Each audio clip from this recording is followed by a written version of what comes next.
What's up, everybody? Welcome back to the podcast, The Real Rundown, show where we talk about movies and TV shows and anything that's been on our radar lately. This week, I'm here with my special guest, Paul. What's up, Paul? Welcome to the show. What's up? Thank you for having me on again. No problem. This week, you guys might notice that Pedro and Scott are both MIA, but there's no doubt they'll be back. But fear not, they'll be back on the next episode, and we're going to get into some new content. For this special episode, Paul and I are going to do a deep dive into the show Fallout, which has premiered on Amazon Prime not too long ago. And we just both finished the series last night. So we're going to catch up on that, give our thoughts, and then anything else that sort of been that you've been watching. What's going on? So this Fallout kind of made me think to something we talked about a while back, Twisted Metal. Oh, and yeah. How these video game adaptations are getting better and better. And the quality is really showing. And now the next one after this is what, Warhammer, right? I think that's going to be another Prime one, too. Yeah, I think that's with Henry Cavill. Oh, that's right. Yeah, so now Fallout kind of showed Amazon and Prime like what can be done with good quality. So now Warhammer, has a high bar to set to go. Is that another Prime show? Yeah, it's going to be Amazon Prime. It's going to they're producing or whatever, and we'll see. We'll see how the adaptation goes. I know I've read. I don't know the exact details, but in the pipeline, there's also a God of War Yes. show. I think that's also on Amazon Prime, if I'm not mistaken. And then there's another PlayStation series, and as well as like a Zelda film, I think, that has also been announced. I've actually been on a kick. I got Paramount because we've been on. I got it too. Oh, you got Paramount? Yeah. I got it during, I think it was like Black Friday deal, and we got it for Survivor. So the whole family's been on a Survivor kick. Like the reality show? Yeah. Scott talked about it last week. Yeah. I was like, so like we've been on that kick. So I was able to see, I think Halo was on there. Halo is on there. I checked out like an episode or two, and it just didn't grab me. It was kind of like bland. It didn't grab anybody. It's a total dud. Yeah, and it's already got second season. Yeah. I was actually thinking about watching season 2, but it's just like I just couldn't do it. I don't know. Like, there's really nothing. Number one, I don't really care or know much about the Halo lore. It wasn't really like a favorite game of mine. So yeah, I'm just not super invested. And then the reviews and haven't been great. I felt like Fallout. I mean, we'll get into it more, but before we jump off, I felt like Fallout was a nice mix between like Twisted Metal and Last of Us. It had like some real dope seriousness to it, had some like really deep beats, but at the same time, it was playful and fun.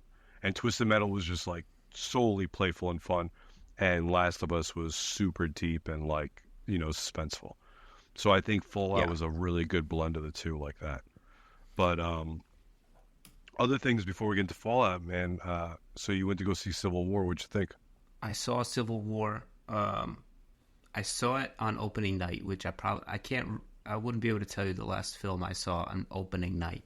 I usually avoid opening night just because I don't like all the crowds. But I was super hyped to see this movie, and then my wife was also excited to see it, so I booked some tickets in advance, and we saw it at an AMC, but it was in a Dolby Cinema theater. I don't know if you've been in one of those, but the image and the sound is just, way better than a standard theater. The movie left me a little bit conflicted, so it was very different than what the trailer suggests. It is not. I don't know how much you want me to go into it, so I'll just give a little bit without giving too much away. But it's not really a war movie or a big. There are like set pieces, but I thought it was more of a road trip movie where you're following these 3 or 4 journalists across the country, and they make these stops and then you sort of meet these characters at each of the stops as they sort of continue on the road, and their ultimate goal is to interview the president of the United States. And that's really... that's Nick Offerman, right? Or Offerman, whatever. From Parks and Rec. It's that guy. He's the guy from Parks and Rec. And yeah, that's kind of the movie, but it's ultra realistic in its violence, in its gunfire. Like, the guns sound like real guns. The editing is really good, where they'll cut from like a nice quiet scene to just gun blast, and you'll jump out of your seat. So it is visceral, and it is intense, and it feels very authentic, and it feels very real on screen. So the director and cinematographer do a really good job. Like, every person feels like a real person, if that makes sense. So there's this heightened... You really feel the stakes then? Like, you feel the stakes with these people that you're following around? Yeah, absolutely. It's a very emotional movie, too. But again, it's not a big war movie where you're fighting, where you're seeing, liberals versus conservatives. Like, it's nothing like that. So I don't think it's anything that's going to politically divide people. It's not a political film. You can read into it for sure, but I don't think it's a divisive film in that way. But it is, it will leave you considering what you just watched. I felt like, as a whole, I had a hard time figuring out what the movie was trying to communicate. But if just looking at it piece by piece, I thought it was brilliant. I think I remember seeing an interview with the director, and he was purposefully left it ambiguous, and that's why he had California and Texas teaming up. So it left it politically ambiguous, so you couldn't blame one side or the other. It wasn't about that. He didn't want to make it about being political. It was more about the characters and the story behind it. Yeah, I think more into that, the whole... People here, it's California and Texas teaming up. They make up the Western forces, and they immediately dismiss it as fiction. But he actually said in an interview, if you see that those two,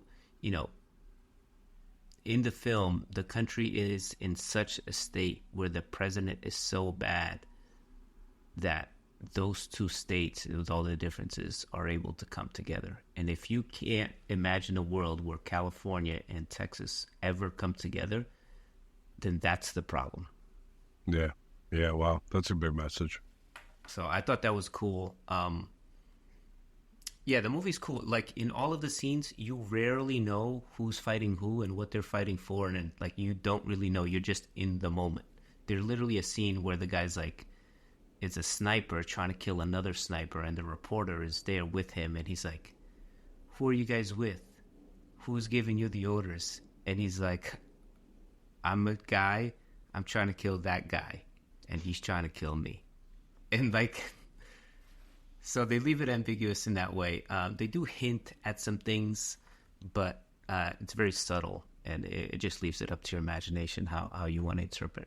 But I definitely recommend it. I recommend all of Alex Garland's movies. They're all really good.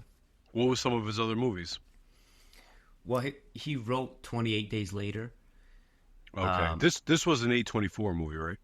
Yeah. But he did Ex Machina, too. He did Ex Machina. That was his first one. Yeah, he did Annihilation. He did Men, which Men I haven't seen. We needed Dread. Not the Sylvester Stallone one, the actual real gritty good one. Yeah. So he has an excellent track record. Sidetrack. They're actually making it 20 years later. I don't know if you heard about that. Yeah, that's I did. I'm pumped for that because those movies rock. Yeah. But yeah, I'm a big fan of his. That's misleading. I'm not a big fan of his, but I see his work and I admire it. So I wanted to see this as well. Wasn't there something that he was going to retire after this? Yeah, what is that? Is he going to retire after this? I could have sworn I heard him say, like, he's going to take some time and he's probably going to retire after this. Yeah, like he was tired of just like he's just done with filmmaking. I don't know if he meant like as a director and just going back to writing. I don't know. I read the don't know. headline and I kind of just dismissed it, but I have no idea. Hopefully not. His stuff is good. So for me, I actually got to check out Godzilla X Kong, Sick. and it is what it is. You know, it's like it's a funny, fun popcorn movie that makes absolutely no sense at times. So many plot holes. Oh yeah. There's another inner Earth inside of an inner Earth, and it's ridiculous. They give Kong the Infinity Gauntlet basically, and it's like I saw he gets the robo arm. yeah, and it's like they saw a Marvel movie. They're like, yeah, let's throw that on his hand too, and they just Yeah, had yeah. it like in a warehouse, just chilling, already built. It wasn't even like Oh. they built it purposely for it. They were like, yeah, we've been messing with the tech. We got in the warehouse. One point, they have a dentist come in and like messing with Kong's tooth. So it's like, yeah, like of course this is all out of context, but it's just like giving you It's like, probably better out of context.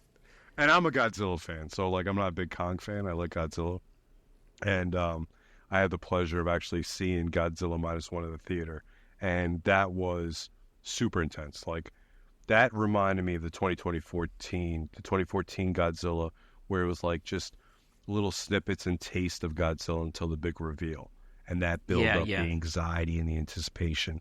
And Godzilla -1 was like a big character, like slow reveal, slow burn too.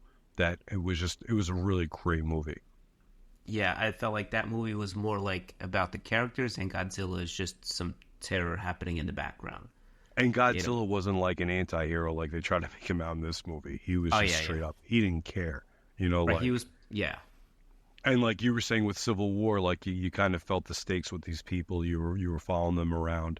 It felt like real people you were dealing with. Where like these big movies, it's like 20 people just got stepped on while he's like knocking over the pyramid in Egypt. You know, it's like it was nuts. no respect. But Yeah, yeah.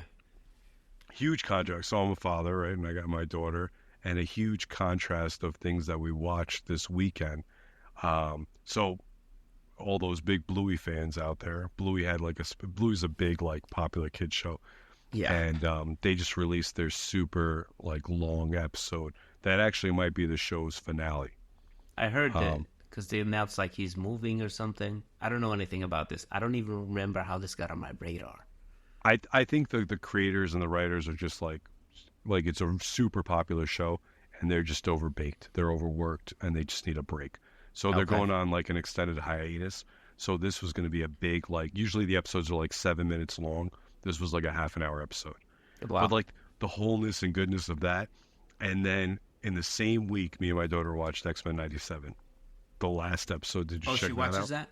Yeah. No. because- Dude, I haven't been able to catch up because oh, you didn't see the last episode? I've only seen the first two because my IPTV streaming service has not updated that show for some reason. So Oh. I don't have Disney. It But was it's intense. It was you know how they like did cool things with Cyclops and like cool Yeah. use of his powers. They did that basically in this last episode for Gambit, oh, sick. and he was a super good hero, man. It was but it was a very intense like love triangle. Like it was just Oh, wow. intense. It was pretty nuts, but it was really good, and it was a very dark episode too. Okay. Yeah. So for me, it was a huge contrast of Bluey, like and then you know, X-Men. and then X-Men. It was just like wow. I heard But they X-Men's been good. It's been really good. yeah, and I heard they renewed for a few seasons already. Um, They're doing like 2 and 3. That's what I heard. I don't know if it's Probably because they already started talking about like mid-season break or finale, whatever, and then the second half is going to have a lot of cameos. oh, okay. That'll be dope. They're probably going to do like Marvel did the What If, and they're coming out with like a third and fourth season, I think. So they saw how popular X-Men was. I have no doubt that they're Yeah. going to extend it. Yeah, no, it makes sense. I thought initially it was a one-time run, but then I heard they were extending it, so I was like, okay. But It's it's not crazy over how though, long. right? You said No, no. that was the finale? No. No, I think it's like the mid-season. Okay. I think there's going to be either 8 or 10 episodes. I don't know how many passed so far. Maybe 4. So maybe there's about 8. Okay. Oh, really? Only 4 so far? Let me double check that. But I think. Because I watched the first 2, which I guess they premiered simultaneously. But it's been really good. I mean, I liked What If as well. Oh no, I'm sorry. It's they're up to episode 6. Okay, yeah, it says 10 total. Yeah, so I guess that was the mid-season, the Gambit one. Yeah, I'm gonna have to watch that. But it's ridiculous how long it takes. Like, I didn't know it takes this long to produce animation, even more so than live action. Really? Is that? Yeah, some of I'm these not really movies take forever to make, and the animation is like ridiculous. Yeah, I guess because they have to build everything. Where you don't have actors just sort of standing in front of a camera and, capturing them. But yeah, I didn't realize how much work went into just like a 25-minute episode. And the animation is, it's very similar to the original animation with like a little bit of a kicker, but it's kind of the same. People are saying it's a little more like anime-ish. Yeah, a little bit. It's like the old one, but with like a little... And I could see it in some parts, like with the explosion and the type of fighting. It feels a little anime-ish. Yeah. But, yeah, I'll have to check that out. Really good job, I think they've done bringing this back. I mean, it's been gone for so many years, and they just brought it back, and it's like... It hit like fire. It was really good. It hit, yeah. Yeah, that's... You never know how these things are going to turn out. But when they hit... they hit. And speaking of hits, let's move on to main topic, because Fallout dropped last week, and I was a little bit skeptical whether that was going to hit or not. And I would not have thought that it would be as good as it is. So, did you play the Fallout games? Or no, I came into this kind of blind. I mean, I played a little bit of Halo. I played Last of Us. Obviously Twisted Metal. But when it came to Fallout, I never really played Fallout. Just missed it. Yeah, so... Fallout was always an Xbox thing, right? No, it was a PC thing, and then Bethesda, this company, they bought the game. They bought the rights to the game. And it was multi-platform. It's been an Xbox thing just within the last 2 or 3 years. Okay. When Microsoft purchased Bethesda a few years ago. So it's recent. I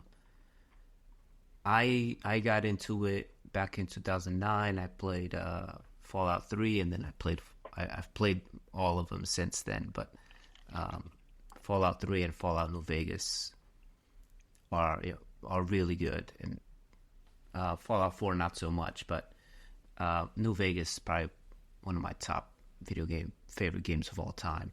So when I heard that they were making a series, I was like, cool.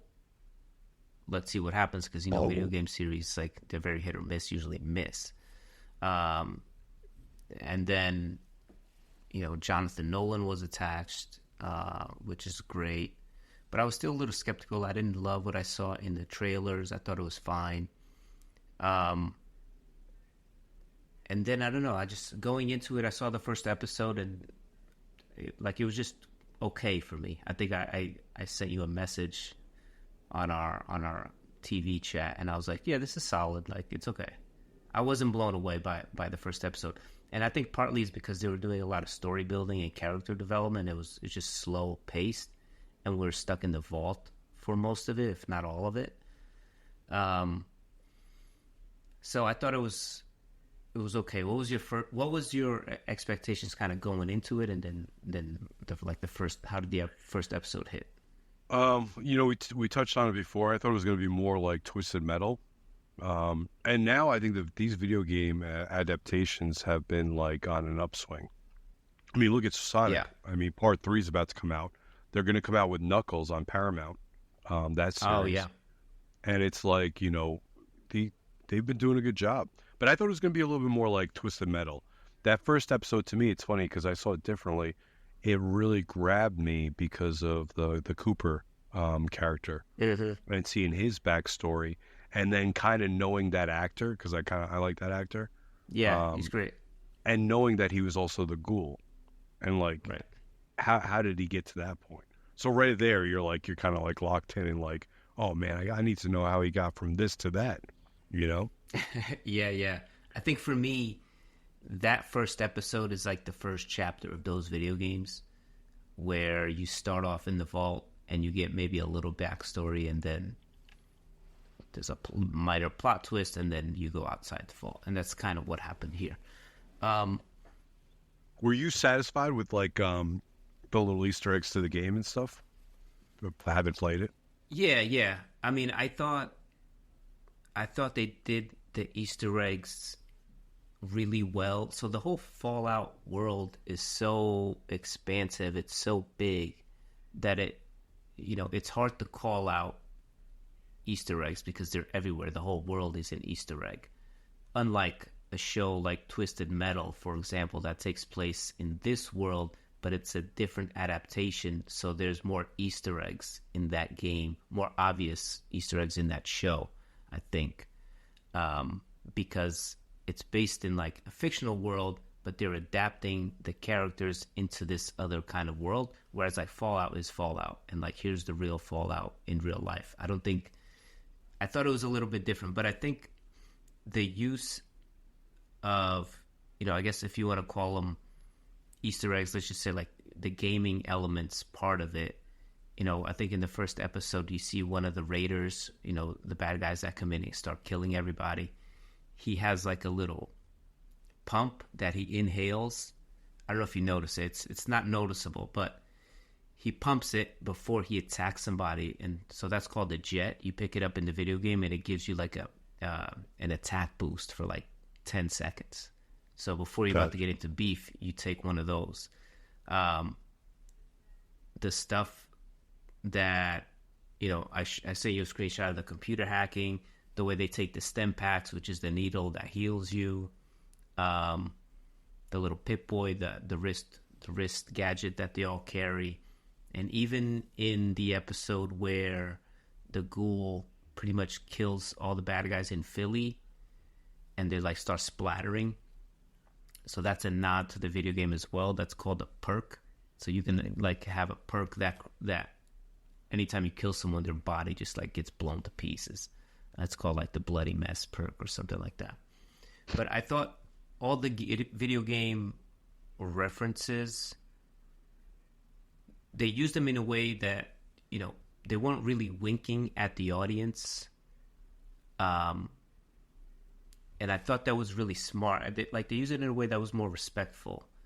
So if you're someone like you who's just coming in, you don't feel like you're missing out on anything because the show really just focuses on the world as is and the characters. So there's a lot of things that I caught that you probably didn't, but you don't even get the sense that you're missing out on anything because they don't have that winking, the sort of wink at the audience moments like a lot of Marvel movies do, for example, or Twisted Metal, a show like that has a lot of those. And I think that subtlety for me goes a long way because it just lets me enjoy the story. Are we like, getting into like a little spoilerish, or you want to keep it clean? Yeah, let's get a spoilerish. I think the whole season is out at this point, so we can discuss some of the details of the story and what happens. I was a little confused at certain points. I thought, when they first get that Ghoul Cooper, and he's underground, and he's got those bags of like whatever radioactive material feeding him. I thought that's how you became a Ghoul, and that's why he was like over 200 years old. But then later on, we find other people that are just like wandering in ghouls, but they're not getting any kind of special like. I guess they start to deteriorate if they don't take that special liquid. Yeah, so I'm not a Fallout expert, but that seems to be different from the games. So in the games, the ghouls, there's different types, and depending on how long they've been exposed to the surface world. Now, much of the surface world is under total radiation or different levels of radiation, and depending on their proximity to the bomb, like the reason he became a ghoul was because of his proximity to the bombs dropping. He survived, but ultimately the radiation poison got to him and he became a ghoul. He uses the drugs. This is not in the video games. Using the drugs to keep himself alive, that's not in the games. And the ghouls that got a lot of exposure, they become feral. Those are the feral ghouls that you see in the shopping mall that are kept in the freezers, where they just like attack and feed on you rather. But there are ghouls in the game that are like scientists, or they're citizens, or they're just regular people, just like the ghoul himself. So he was taking that medication to not go feral. Yeah. And that's what happened to his buddy that he ran into, that he put out of his misery. Exactly. That guy just didn't have the medicine. So when they ran into those people at the supermarket, he had like a stockpile of that medicine now. Yeah, yeah. In addition to a whole bunch of other drugs and alcohol that he just took for yeah, fun. When she shot him with the tranq dart, he was like, "Oh, darling, that's a little drop in a big pool of drugs." yeah. I liked him. I liked him a lot. I liked the duality of, like, you know, showing his humanity side and then showing him. And he's still in there, but he's so tainted by what happened that he's such a completely different person, but you still catch hints of who he was in there. Yeah. I thought at the very last episode, it was such a beautiful, little nod when she put her mother out of misery because her mom was a ghoul or whatever. Yeah. And he saw that, and he was like, damn, where this girl came from. Because she was getting on him for putting his friend out of misery. Yeah, she thought he was like a complete monster. Now she's doing it.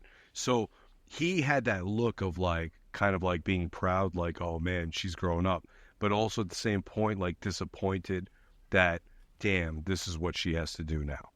This is the kind of world that she lives in. And he did such a wonderful job showing that. I think it was just really well done. Yeah, and I think that goes to...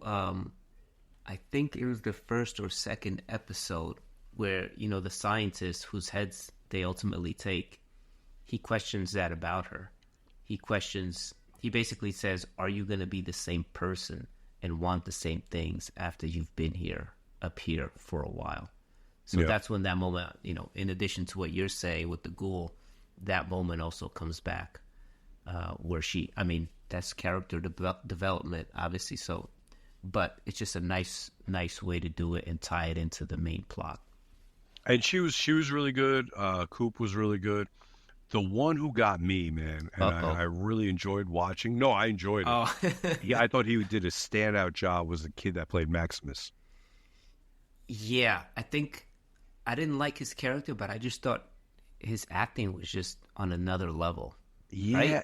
he was such. It was such a fine line of playing this jokey type character. Not joke he wasn't joking, but he was so unassuming, timid, scared, to where he really had to stand up and be this this person that he wanted to be.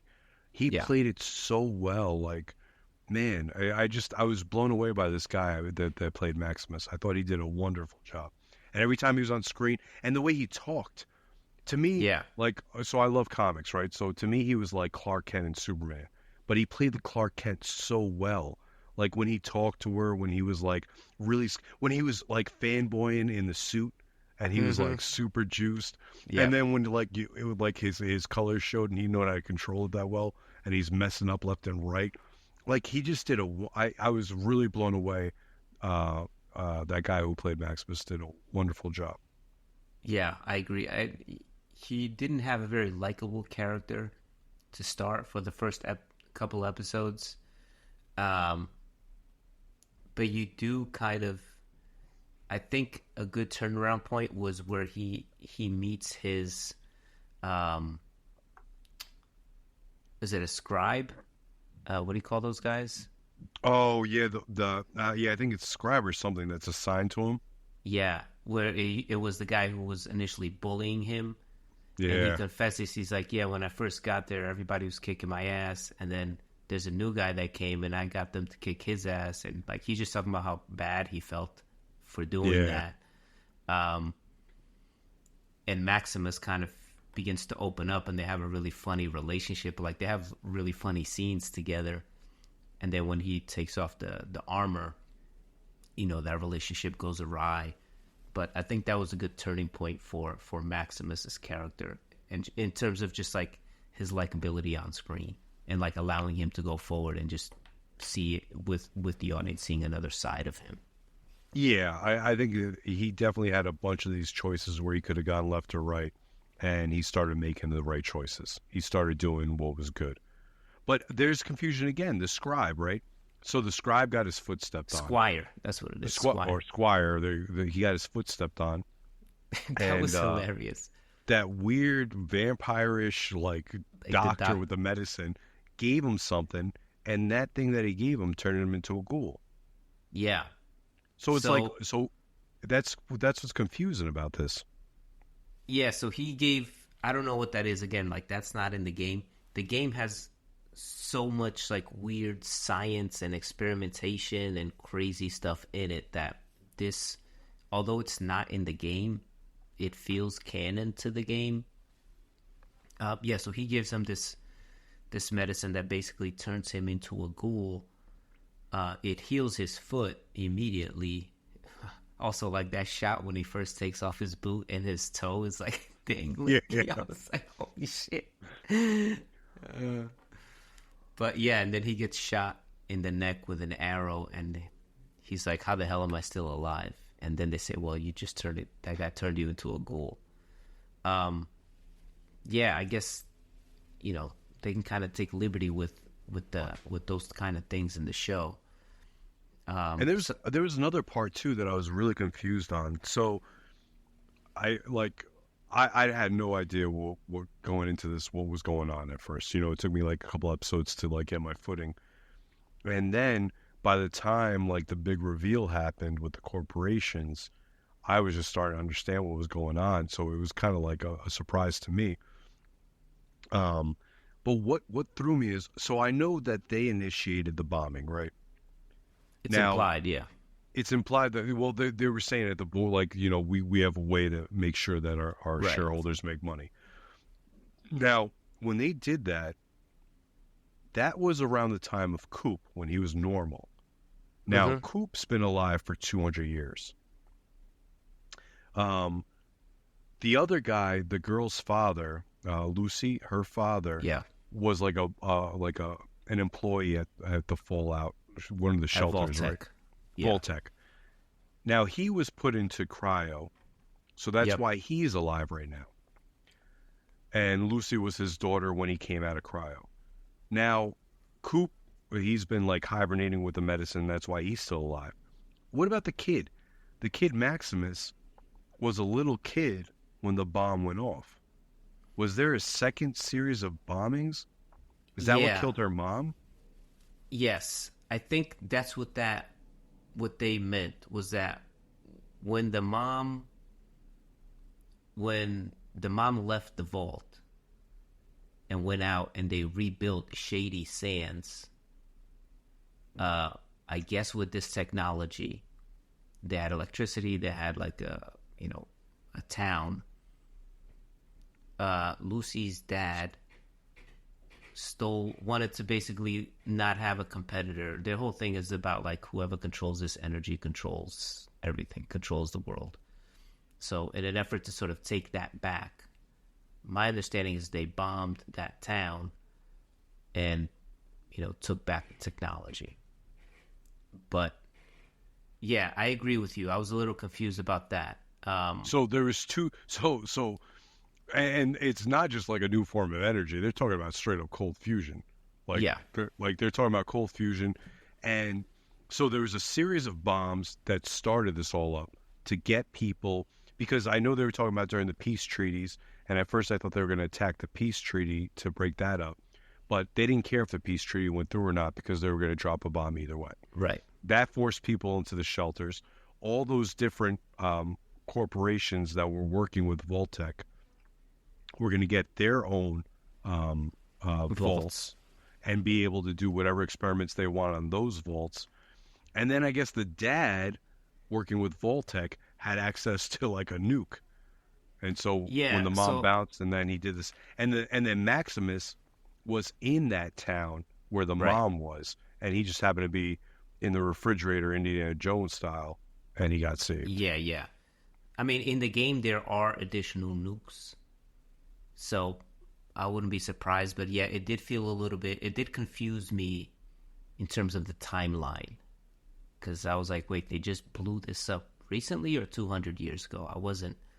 I'm still not 100% sure, so I may have to double check. That makes sense if that's the way, because I was like, how is Maximus then alive for 200 years and he looks like a kid still? Like, but that makes sense. If it was when the father bombed the mom, he had already been pulled out of cryo, so it was more recent. So that would make sense.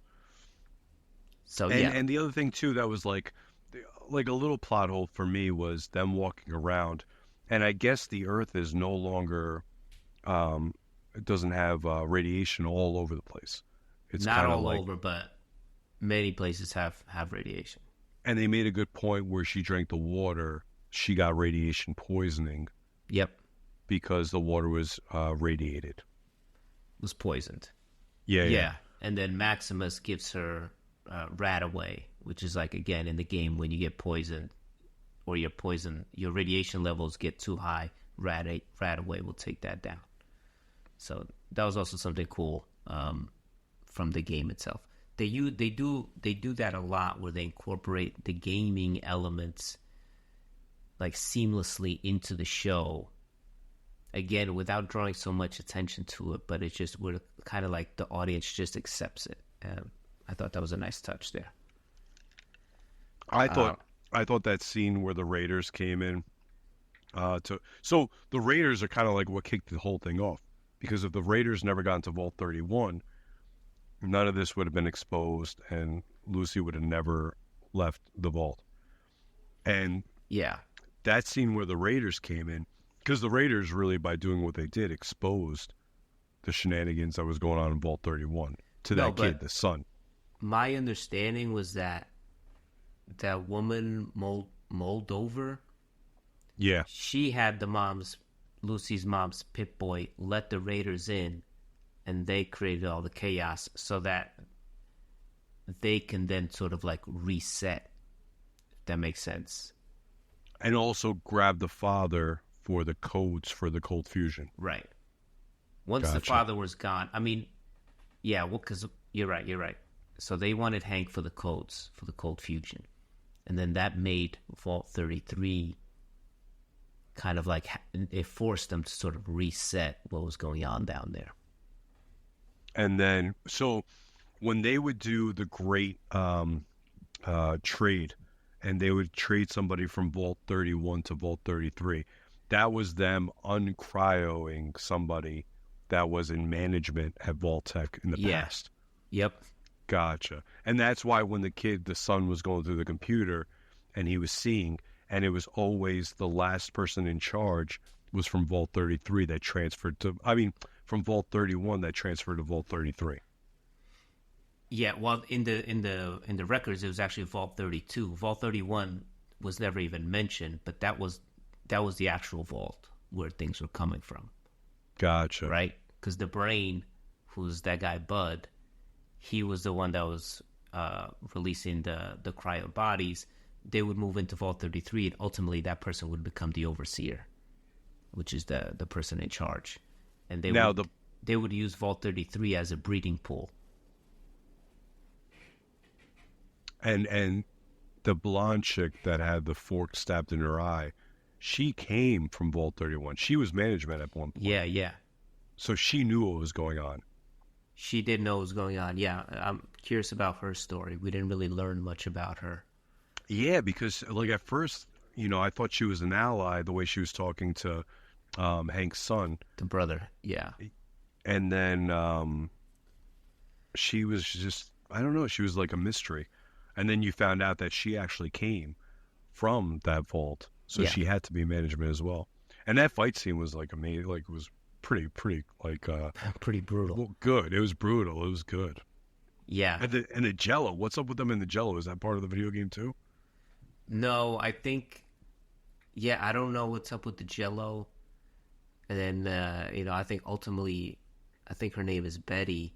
She ultimately gets, she's the one that ultimately gets the rat poison into the Raiders and just kills them all, just to put that thing to bed. Yeah. I think that's what happened there. And it was nice at the end. I know somebody said that that scene where Hank's walking in the suit towards the sunset, and I think that's New Vegas or whatever. Yep. And that scene is like iconic from one of the games. I don't know if it was the second or third game. It might be not from the third game, but maybe one or two. But yeah, we're headed toward New Vegas, where in the game, I don't know where they are in the timeline, but in the game, New Vegas is run by one of the executives in that meeting. From one of the other executives, Mr. House. And what was that other vault? Not the 31, 32, 33. That other one that vault they had like 4 or something. Yeah, it was, and everything was kind of strange there. Yeah, that was just so in the games, all the vaults vary. They're all like different experimentations. Some are normal and healthy, and others are completely, psychological experience, scientific experiments. And so that one was definitely some kind of scientific experiments going on with the people. Like that guy had one eye. It was definitely like gene manipulation, mutation, because that's where the water creature came from. Right, so they attribute that to like some of the creatures that live in the wasteland now. He's like, yeah, that guy was my third cousin. So that's a totally different corporation that was working with Voltec.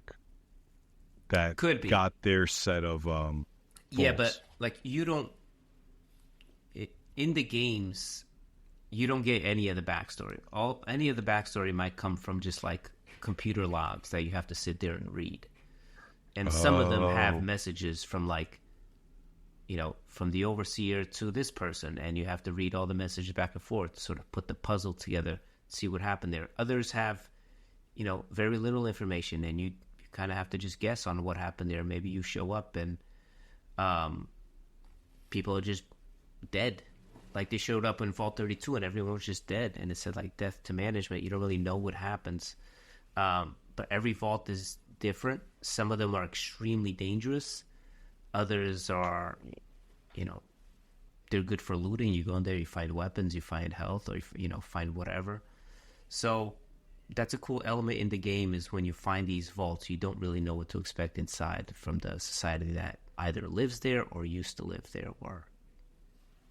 And what was that weird ram head creature that he walked by, that skeleton, when he was going to like New Vegas? That's part of the video game? Yeah, so that's called a Deathclaw. It's probably the most dangerous enemy in the game. They're these just massive, strong, like reptilian-looking things with huge claws. They kill you almost instantly. So we see I'm surprised they didn't pull. And I'm glad they sort of kept a lot of cards close to the vest for Season 1, because we didn't see almost any creatures. We didn't see any of the iconic creatures from the game. So we didn't see like the rat scorpions. We didn't see the death claws. And a few others, even like different groups and enemy types and all this stuff. So there's a lot that they can still throw at you. Rat scorpions... are basically there was enough like, to keep you. Oh, sorry. Yeah. No, I'm just saying, like, rat scorpions are another one. They're just like these, radiation scorpions. Some are as small as a dog. Others are as big as like a small car. They did enough to entice you, like with that water creature, and especially the roaches, and how he was explaining the evolution of the roaches. Like they definitely did enough to like entice you to be like, well, what else is out there? There's so much stuff out there. There's like the radiation ghouls that live in like underground sewers. They glow in the dark. So there's a lot where they can go from here. New Vegas will be interesting. That whole world is weird, but the story is amazing. I don't know what they're gonna do with that. But yeah, I really like what they've done with it. Even like the nice like wide open shots of someone just walking, because a lot of the game is just you're walking from place to place and there's nothing around. It's just a wasteland. Maybe you'll see like a guy trying to like farm some corn or like sell you something on the side of the road, or maybe you just get attacked by a giant monster out of nowhere. But the world is very feels very empty sometimes, and they did a good job capturing that. Yeah, it was dope. I was blown away. I was impressed with the whole show for sure. I think I saw an article earlier today. I was just checking it out from Variety. A second season is almost guaranteed because of some California tax credit. It was like $25 million tax credit for them to film somewhere in California. I think it was LA. So Damn. they're already they're already pushing that through for Amazon Prime. So I think a second season's pretty much guaranteed. Yeah, they left a lot of questions unanswered. One of which is, where is Hank going? He stole the Brotherhood armor. He's going to New Vegas. Is he going to go meet up with Mr. House? He also has the technology. There's a question about Coop's family. Did they survive? If so, they probably did. There's a question of what's going to happen with Norm, right? He's still in the vault, in Vault 31. Is he going to get frozen? Is he going to be able to get out? And then my question that I didn't get was the Moldover. How did she survive the apocalypse? Was she cryogenically frozen as well? But she wasn't with them. Yeah, I don't. She was old too. She had to be like out there too. She was what? She aged, yeah, but she not 200 years. Like she had to be cryogenically frozen as well, or something. Yeah, something, because she would definitely be a lot older if she was not something dead. Was like some kind of enhancement like cryo or something. Yeah, yeah. And she wasn't a ghoul. She definitely wasn't a ghoul. She definitely wasn't a ghoul. No, she's the leader of the NCR, which is a huge, that's the New California Republic, which is like a wannabe U.S. government kind of organization. And our poor boy Maximus and the Brotherhood, they're going to have the cold fusion right now. And this guy is a hero. Yeah, he's a hero. He's like no, it's not like that. But it's who writes history? The victors write history, and he was like the last one standing. And they were like, you killed Molderv, and now he's got this cold fusion power for the Brotherhood. Right, and I felt like he was trying to leave the Brotherhood, but right when he tried to get out, they kind of knighted him right there almost. Well, that guy, I mean, right now he's definitely going to be one. But the guy, the leader of the Brotherhood, kind of brought him in and was like talking to him. And that other one, that his friend kind of went to a huge extreme with the razor in the boot. Yeah, like that was rough to watch too. Like you were saying before, with the little toe dangling, like they had some scenes in this show that really had it was like a little tough to watch. Yeah, I think the violence and just the weirdness and the humor was unexpected. Like, and I'm really glad they went there, because Fallout should be weird, a weird, violent, funny place. It's dystopian, but it's not, and it's sad, but it also has like this weird, I don't know, like property about it. And when she is like saying that, her and her cousin can't have sex anymore, I was just like, wait, are they just... The fact that they were cool with just being able to laugh at, the main character admitting that she has sex with her cousin is crazy to me. That's crazy. The cousin stuff can't keep going on. I forgot what the exact phrase was, but yeah. Because, like, that's something usually if it's used, that type of humor, it's usually like a tertiary character that you feel comfortable laughing at or putting down, not the main protagonist, you know? So I thought that was a bold choice, and it kind of worked because I know a lot of people mentioned that as a just like a funny moment. But they had a lot of other funny humor throughout, which is, you know, just like another reason, like they nailed the hell out of this. And I feel like one of the main reasons, because they built it, you know, they created it in a way that it's not like, hey, do you remember this video game? Here's all the cool stuff you remember from this video game. It's like, here's a dope show based on this world that, you know, some people created. The ultimate polar opposite would be this Mario Brothers video game, which has like no story or plot, but every scene is like a million things you can point out that you sort of familiar with, Easter eggs. This show is like show and story first, and if you happen to see, you know, somebody drinking a Nuka-Cola bottle and you think that's cool, great. But like, we're not gonna put a spotlight on it. It was definitely a nice blend of like weird, funny, but grounded in like these deep storylines that were going on. Yeah. The main protagonist with Lucy and her mother, and finding out what her father was really into. Cooper and him trying to get his family, and where he came from and what he became. He was a gunslinger as an actor, and he fought in the war. And an army vet, yeah. An army vet. And he was in the original, like those big Brotherhood mechanics. Yeah, those the T-45. machines. Yeah, and to see him now actually become like a gunslinger for real life as a ghoul, like seeing his transition. So it was a lot of like, there was enough meat to keep everything pretty grounded. It wasn't like a laugh out loud like Twisted Metal, like all the time. But it was a nice balance. Yeah. It was a great balance. And the story is actually a mix. It's almost exactly the same story as Fallout 3, where you grow up in a vault, your dad suddenly disappears, and then you go out into the open world to look for him, and it ultimately becomes, you know, in Fallout 3, it's about like this water purification machine that's going to save the wasteland with clean water. This one is about energy, so it's like the same thing, just like another MacGuffin kind of thing. So it's very similar to the story of Part 3, but I think it still very much carries its own weight. And they say that the show is actually canon and part of the lore of the video games as well. So Well, that's cool. Yeah.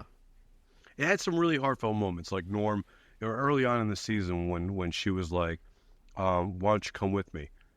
And he was like, you know, I'm a chicken, you know, I'm a coward, but you know, I really appreciate you asking, you know, like, yeah, like that was like a good moment. That was a really cool moment, and it showed you a lot between the two of them.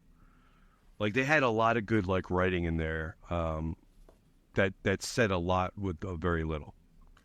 Do you think, my hunch is that Norm, the brother, he's going to ultimately become the villain of the show? Wow. I didn't like him at first, but as the show went on, I started liking him more and more. Me too. I don't know. I mean, that's a good point. He's stuck in that vault now. Maybe. Well, yeah, he's stuck in a vault. You know, his instinct to want to kill the Raiders because let's do to them what they would have done to us. And then when Betty talks to him, she says something like, you know, when little boys are bad, some of them will just like piss all over the wall, but some of them will do like really dangerous things. And then she kind of cautions him on his behavior. And I thought that maybe was a subtle hint that he might be up for like a bigger part that will be a counter to whatever Lucy is. At the end, they'll have sort of opposing views by the next time they meet. It's, And I could definitely see him playing a villain role because he was in Ender's Game, and he was like kind of like not the main villain, but he was like, pushed Ender around. He was villainous. oh, he was a douchebag. Wasn't he in also? What else did I see this guy in? Wasn't he in that Sylvester? Yeah, he was in Samaritan. Was Oh, Sylvester I didn't see that. Stallone. Really? Yeah, you should watch that. It's pretty good. But that's a good point. Yeah, maybe. I mean, yeah, I could see him becoming. I mean, I guess like the big villain right now is just the corporations, Vault-Tec and the other Yeah, ones. yeah, And the father turned out to be like a horrible person, somebody who you yeah. thought was like a good old boy, and he ends up being like one of the worst of them all. And I'm glad that he didn't have any redeeming qualities because oftentimes these shows will try to give these characters and justify their bad decisions with some sort of redeeming quality. Like, I did it because there was this conflict. And this guy, no, they were just like, he works for Vault-Tec and he's just an asshole. And I just love that. Like, he's just a bad guy. He's been a bad guy because he's just part of this corporate culture and he buys into all this stuff. Same with Cooper's wife. Like, she just buys into that. Yeah. She gave that whole speech about like protecting families and all this after she sort of looked up at some mysterious figure on top. But I think she just buys into it. I think she's just part of that corporate culture.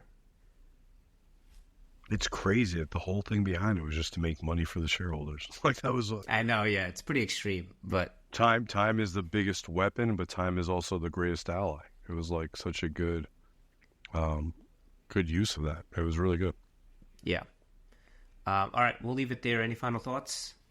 No, just a good show. I'm so glad it was been a crazy couple of weeks. So to get it all in was it took some time, but it was definitely well worth it. I enjoyed it a lot. I wish they would have rolled it out week by week so I can have more time to sit with it because now it's gone. I might rewatch it over the next few weeks.